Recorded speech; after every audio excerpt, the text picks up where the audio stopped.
بسم اللہ الرحمن الرحیم. السلام علیکم عزیز طلبہ طالبات. آج کا ہمارا لیکچر ہے اردو کا ارتقاء دکن میں. بیٹا دکن میں اردو کا آغاز و ارتقاء مختلف نظریے ہیں. اس کے بارے میں مختلف نظریات رکھنے والے ماہرین لسانیات نے یہ بات واضح کی ہے کہ اردو کا آغاز و ارتقاء اردو دہلی اور اس کے نواح کے علاقے میں پیدا ہوئی اور وہ علاء الدین خلجی اور محمد تغلب کے حملوں کی وجہ سے دکن پہنچی ہے. یعنی یہ اردو زبان جو تھی وہ سب سے پہلے دہلی اور اس کے ارد گرد جو بھی علاقے تھے ان میں بولی جاتی تھی، لیکن جب علاء الدین خلجی اور محمد تغلب نے حملے کیے، یعنی محمد تغلب اور علاء الدین خلجی کے متواتر حملوں سے اب جو انہوں نے حملے کیے اس کے بعد جو علاقے فتح کیے اور دکن کو بھی فتح کیا، تو یہ ان کے ساتھ دہلی سے لے کر دکن پہنچ چکی تھی، جہاں اس کو مختلف نام دیے گئے. اب یہ جب دکن پہنچی تو اس کو مختلف نام دیے گئے اور وہاں پر اس زبان کو ہندی، ہندوی، مسلمانی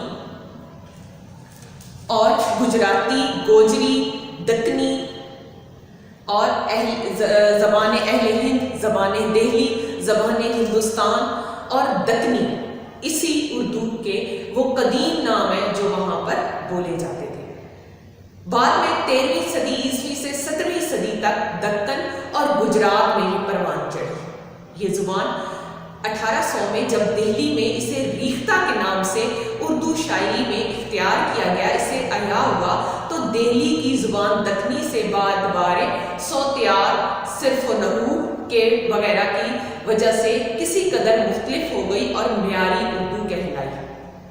یعنی جب اس میں مختلف ادوار میں جب اسے ریختہ کہا گیا اور ریختہ کے بعد اس میں صرف و نحو کی مختلف جو ہے اس میں مختلف اقتدار جو ہے، اس کی قدریں جو ہے مختلف ہو گئیں اور معیاری اردو کہلائی، اور اس کی وہ شکل جو دکن میں تھی اسے دکنی کہا جانے لگا. یعنی جب اسے ریختہ کہا جانا تو مختلف علاقوں میں یہ ریختہ کہلانے لگی، لیکن دکن میں جو اس کی شکل تھی اس زبان کی اسے دکنی ہی کہا جانے لگا. دکن کے اولین مراکز میں گجرات اور دولت آباد تھے، چنانچہ دکنی زبان گوجری اور گجری بھی کہلائی. ڈاکٹر کمار چٹرجی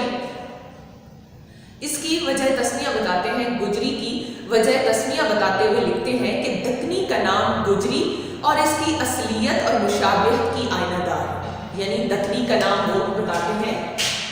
گجری اور یہ اصلیت اور مشابہت اسی کی آئینہ دار ہے. ایسا معلوم ہوتا ہے کہ پنجاب کے گوجر جنہوں نے پنجاب کے شہروں کو گجرات اور گجرانوالا کے نام دیے، شمالی ہند کی فوجوں کے ساتھ ہجرت کر کے دکن گئے اور انہوں نے وہاں اپنے نام اور بولی کے کچھ دن کے لیے ان کو زندہ رکھا. وہ اپنے بولی کو وہاں پر رہے اور اپنی بولی، اپنی زبان کو وہاں پر زندہ رکھا اور وہاں پر اسے گجری کہا جانے لگا. ڈاکٹر شوکت سبزواری، ان کے خیال میں دکنی، گجراتی اور گوجری اسی زبان کے نام ہیں. ڈاکٹر شوکت سبزواری اس زبان کو دکنی، گجراتی اور گجری یہی نام دیتے ہیں. ڈاکٹر شوکت سبزواری اس زبان کو دکنی، گجراتی اور گوجری وہ کہتے ہیں کہ دراصل یہ گوجری، گجراتی اور دکنی وہی زبان ہے جو دہلی سے ان علاقوں میں پہنچی، اور البتہ اس میں مقامی الفاظ کی ترکیبیں شامل ہونے لگیں، اور دکنی کا علاقہ دکنی اور گجراتی کے اس اختلاط کی وجہ سے یہ ہے کہ دکنی کا لسانی خطہ جنوب کی مختلف ریاستیں یعنی گجرات، مہاراشٹرا،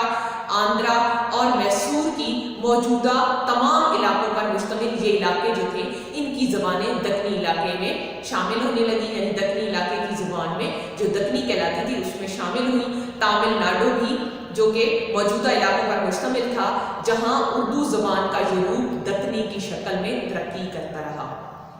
اگلے جو ہمارے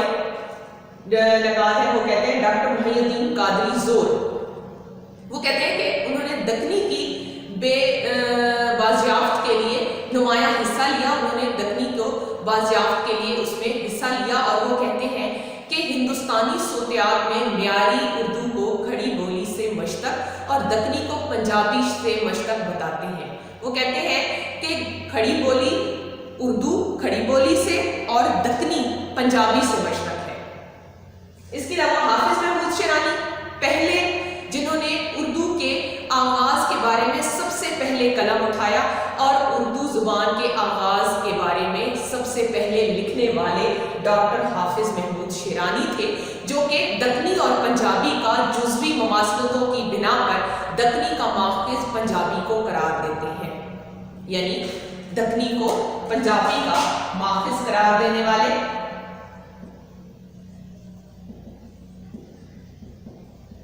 حافظ محمود شیرانی ہے، جو کہ دکنی کو پنجابی کا ماخذ قرار دیتے ہیں۔